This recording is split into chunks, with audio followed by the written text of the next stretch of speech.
Good morning बच्चों पिछली class में हम लोग पढ़ रहे थे अल्पप्राण महाप्राण के बारे में। तो आज भी हम लोग वहीं से शुरू करेंगे क्योंकि अल्पप्राण पूरी तरीके से हो नहीं पाया था। तो आज की क्लास में हम लोग जानेंगे पार्ट 2 का अल्पप्राण महाप्राण, उसके साथ ही सघोष अघोष क्या है, बालाघात क्या है, संगम क्या है, इन सारी चीज़ों पे हम लोग चर्चा करेंगे। आप अपने साथ अपनी हिंदी की पुस्तक लेकर बैठे और उसके साथ ही वहाँ पे पार्ट 2 को देखें। तो देखते हैं बच्चों अल्पप्राण क्या है। पिछली बार मैं आपको समझा रही थी अल्पप्राण जो होता है वो अल्पप्राण जिसके उच्चारण में हमें ज़्यादा वायु की आवश्यकता पड़ती है वो होता है आपका महाप्राण, और जिसमें कम सांस वायु की आवश्यकता पड़ती होता है वो होता है अल्पप्राण। तो आप अपनी पुस्तक में देखिए अल्पप्राण पेज नंबर 18 पर जिन व्यंजन वर्णों के उच्चारण में कम प्राणवायु जिन व्यंजन के उच्चारण में कम प्राणवायु निकले या फिर कम प्रयत्न करना पड़े, कम प्रयत्न का मतलब हमें बोलने में कम प्रयास करना पड़े, हम उसे आसानी से बोल दें, वो आपका होता है अल्पप्राण। महाप्राण जिन व्यंजनों के उच्चारण करते समय हमें अधिक प्राणवायु की आवश्यकता पड़ती है या फिर हमें अधिक बोलने के लिए अधिक मेहनत करनी पड़ती है, वो होता है आपका महाप्राण। यहाँ पे देखिए और समझने का प्रयास कीजिए। अल्पप्राण जो होता है बच्चों हर वर्ग का पहला, तीसरा और पांचवा वर्ण होता है। हर वर्ग का पहला, तीसरा और पांचवा, आप देखिए मैंने यहाँ लिख रखा है पहला, तीसरा और पांचवा, आपने क्लास 7 में भी पढ़ा होगा इसे। उसके साथ ही य र ल व हर वर्ग का पहला, तीसरा, पांचवा, हर वर्ग का पहला, तीसरा, पांचवा, हर वर्ग का पहला, तीसरा, पांचवा, हर वर्ग का पहला, तीसरा, पांचवा, हर वर्ग का पहला, तीसरा और पांचवा। ठीक, ये सिर्फ जरूरी नहीं कि जो मैंने लिखा बस इतना ही आपको पूरा बताना है, ये मैं बस समझाने के लिए लिखी हूँ। आपको बस ये याद रखना है कि अल्पप्राण में हर वर्ग का पहला, तीसरा, पांचवा। उसी तरीके से महाप्राण में हर वर्ग का दूसरा, चौथा, देखिए आपने यहाँ पे मैंने लिखा है ख और घ, दूसरा, चौथा, दूसरा, चौथा, दूसरा, चौथा, दूसरा, चौथा, यानी ख, घ, छ, झ, ठ, ढ, थ, ध, फ, भ, और उसके साथ ही स, श, स, ह। ठीक है, तो अल्पप्राण में आपने जाना हर वर्ग का पहला, तीसरा और पांचवा वर्ण, और उसके साथ ही य र ल व। महाप्राण में हर वर्ग का दूसरा और चौथा, और उसके साथ ही स, श, स, ह। तो ये था बच्चों आपका अल्पप्राण महाप्राण। इसी क्रम में हम आगे जानेंगे सघोष और अघोष क्या है। अघोष बच्चों जिन व्यंजन वर्णों के उच्चारण में स्वर तंत्रियों में कंपन नहीं होता वो आपका होता है अघोष। इसी समय आप पेज नंबर 20 पर देखें। अघोष जिन व्यंजन ध्वनियों के उच्चारण में स्वर तंत्रियों में कंपन नहीं होता वो आपका होता है अघोष, और जिनके उच्चारण में स्वर तंत्रियों में कंपन होता है वो होता है आपका सघोष। इसे भी समझने का प्रयास करते हैं। यहाँ पर देखिए जो अघोष होता है बच्चों, यहाँ पर देखिए आप, अघोष जो होता है, अघोष की बात मैं कर रही हूँ। अघोष देखिए, अघोष की बात कर रही हूँ, ध्यान दीजिएगा। अघोष और यहाँ पे सघोष, समझने का प्रयास करिए पहले। अघोष जो होता है बच्चों हर वर्ग का पहला, दूसरा यानी क, ख, च, छ, हर वर्ग की बात मैं पहले आपको ऊपर ही समझा चुकी हूँ। और उसी तरीके से जो सघोष होता है हर वर्ग का तीसरा, चौथा और पांचवा। तीसरा आपका क्या है, ग है, चौथा आपका क्या है, घ है, और पांचवा क्या है, अंगा। इसी तरीके से सारे लिखेंगे आप, ठीक है। इसी तरीके से आपको सारा करना है। एक बार फिर से देखिए, जैसे मान लीजिए जिन व्यंजन ध्वनियों के उच्चारण में स्वर तंत्रियों में कंपन नहीं होता वो आपका होता है अघोष, और जहाँ पे कंपन होता है वो आपका सघोष है।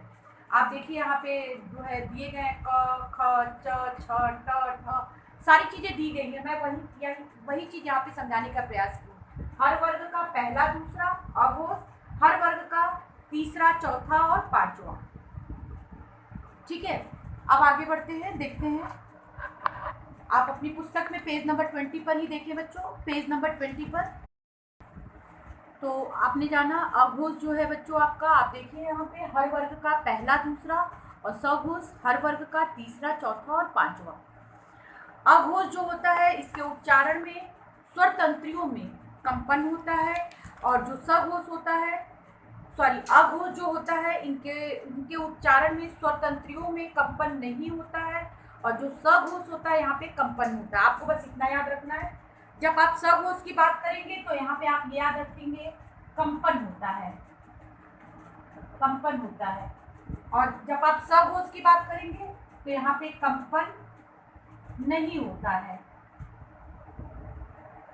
ये सिर्फ समझने के लिए बच्चों, इससे आपको कुछ लिखना नहीं है, आपकी पुस्तक में सारी चीजें लिखी हुई हैं। संयुक्ताक्षर क्या है इसे देखते हैं। संयुक्ताक्षर क्या है, पेज नंबर 20 पर ही देखिए और आप इसे भी रेखांकित करें। दो भिन्न व्यंजनों के परस्पर संयोग को संयुक्ताक्षर कहते हैं। दो भिन्न व्यंजन, जैसे आप देखिए पहला है क के नीचे हलंत है यानी क आधा है, और त, क त मिलके अब आपको एक शब्द बनाना है जैसे भक्त। तो दो भिन्न व्यंजनों के परस्पर संयोग को जो है हम संयुक्ताक्षर कहते हैं। उसके बाद है वर्ण संयोग, वर्णों के परस्पर मेल को वर्ण संयोग कहते हैं। ये आप पहले से भी जानते हैं, ये आपका पेज नंबर 21 पे है, इसे भी आप रेखांकित कर लें और बाकी चीजें आप इसे स्वयं पढ़ेंगे। द्वितीय व्यंजन क्या है, जब कोई व्यंजन अपने समान ध्वनियों से या अपने स्वरूप को व्यंजन से मिलता है, स्वरूप मतलब अपने ही समान व्यंजन से मिलता है, तो वो होता है द्वितीय व्यंजन। बस जब भी द्वितीय व्यंजन की बात होगी तो ये आपको याद रखना है कि जो पहला वर्ण है वो आधा होता है और जो दूसरा वर्ण होता है वो पूरा होता है। जैसे आप देखिए पहला जो क लिखा है वो आधा है क्योंकि उसके नीचे हलंत लिखा है, और उसके बाद जो दूसरा क है वो पूरा है, और दोनों को जब आपने जोड़ दिया तो आपका बना क, और क से आपका शब्द बन गया पक्का, चक्का। ठीक है, तो इस तरीके से जब कोई व्यंजन अपने स्वरूप व्यंजन से मिलता है या अपने समान व्यंजन से मिलता है तो वो द्वितीय व्यंजन होता है। वर्ण विच्छेद, किसी शब्द में प्रयुक्त वर्णों को अलग अलग करने को वर्ण विच्छेद कहते हैं। इससे भी आप पहले से ही परिचित है, अंडरलाइन कर लें। बलाघात क्या है बच्चों, बलाघात बोलते समय किसी अक्षर या शब्द पर जो हम बल देते हैं उसे बलाघात कहते हैं। बोलते समय किसी शब्द या वर्ण पर, शब्द या अक्षर पर जो हम बल देते हैं, जहाँ पर हम बल देते हैं उसे बलाघात कहते हैं। ये भी दो प्रकार के होते हैं, शब्द बलाघात और वाक्य बलाघात। देखिए शब्द बलाघात क्या है, शब्द बोलते समय किसी अक्षर पर बल दिया जाता है, शब्द बोलते समय किसी अक्षर पर बल दिया जाता है उसे शब्द बलाघात कहते हैं। जैसे किराया, लिखवाना, जैसे किराया में क पर, जैसे किराया, लिखवाना में ली पर, लिखवाया।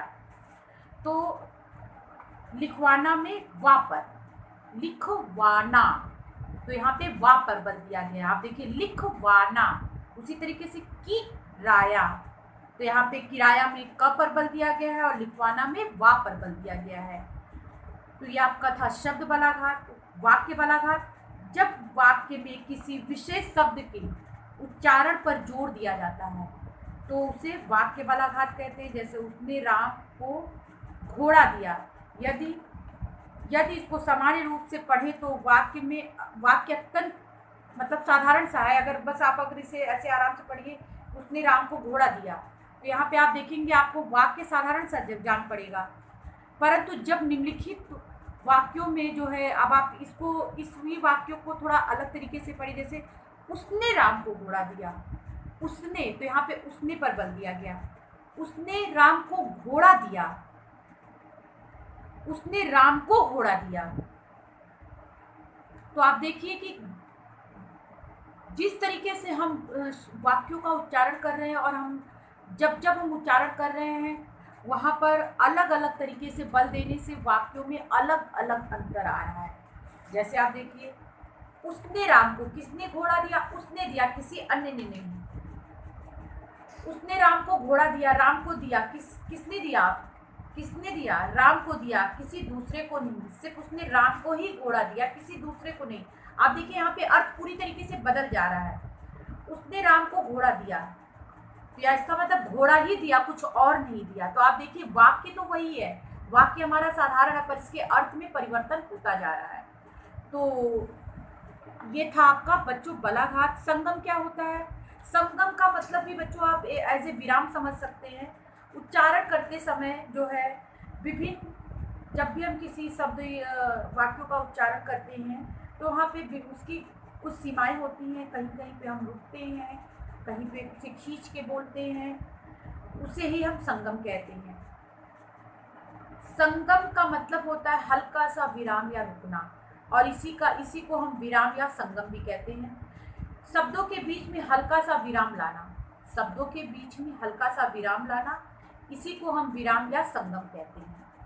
जैसे आप देखिए, आओ उससे मिल आते हैं, ठीक है। अब यहाँ पे मिल आते हैं, यहाँ पे हम थोड़ा सा वो, आओ हमें तुम्हें उससे मिलाते हैं, आओ हम तुम्हें उससे मिलाते हैं।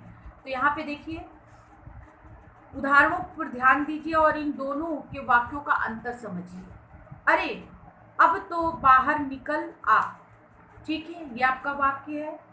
अब नहीं, वह बहुत देर से घर से निकला, वह बहुत देर से में घर से निकला।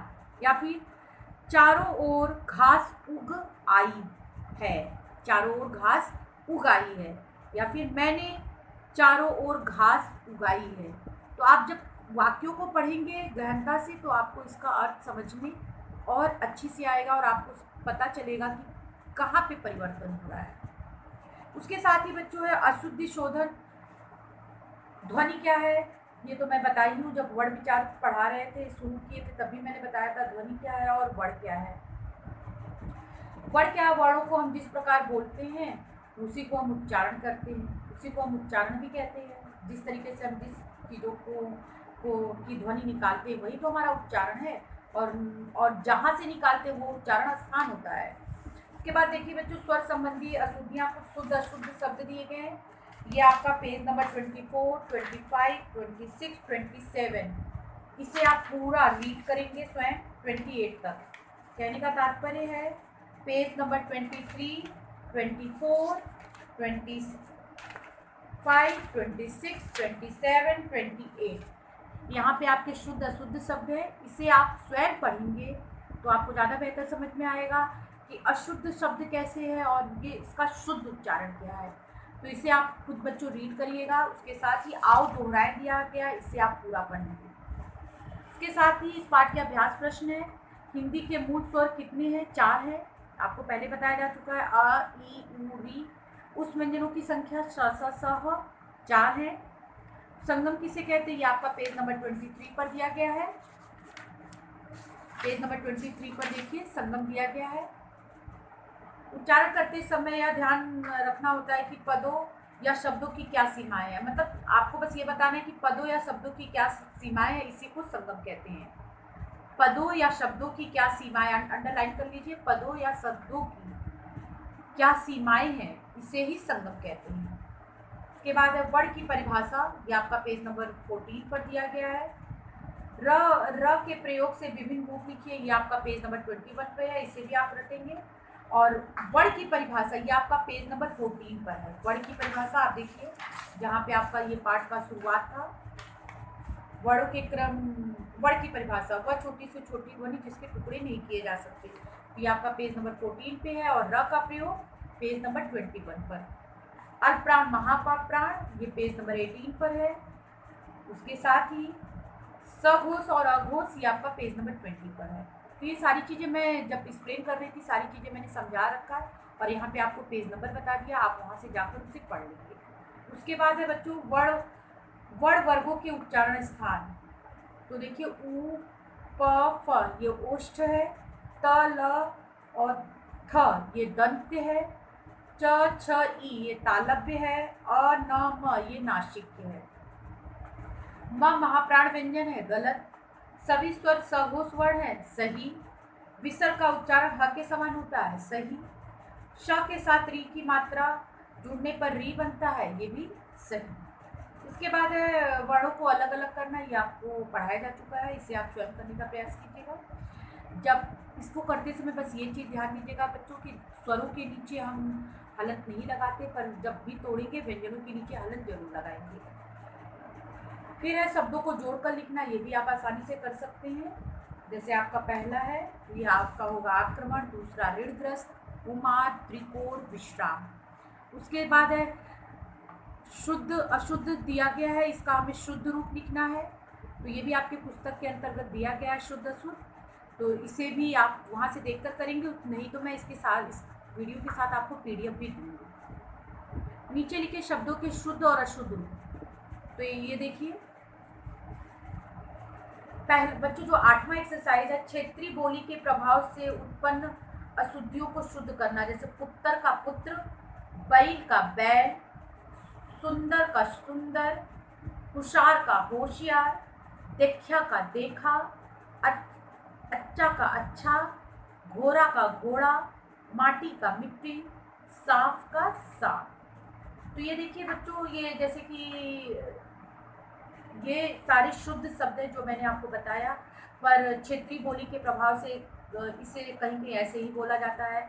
जिन्हें सही उच्चारण का ज्ञान नहीं होता तो वो पुत्र की जगह पुत्र बोल देते हैं, बैल की जगह बैल बोल देते हैं। आप देखिए गांव में इस तरह के उच्चारण किए जाते हैं। इसके बाद है शब्दों को शुद्ध करना, ये आपके जो भी पेज मैंने बताया है, पेज नंबर यहाँ एक बार मैं फिर से बोल रही हूँ, ध्यान दीजिएगा। पेज नंबर 23 से लेकर बच्चों पेज नंबर 29 तक शुद्ध अशुद्ध शब्द दिए गए और वहीं से ये शब्द आपको मिल जाएगा, तो आप वहाँ से देखकर करने का प्रयास कीजिएगा, नहीं तो मैं इसका PDF आपको दूंगी। उसके बाद बहुविकल्पी प्रश्न है, इसे भी आप स्वयं करिएगा, बहुत आसान सा है, इसमें कुछ भी कठिन नहीं है।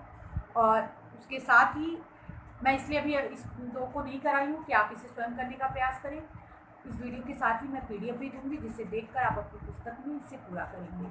तो बच्चों ये पाठ आपका यही समाप्त होता है। नेक्स्ट वीडियो में हम लोग फिर मिलेंगे अगले पाठ के साथ। थैंक यू बच्चों।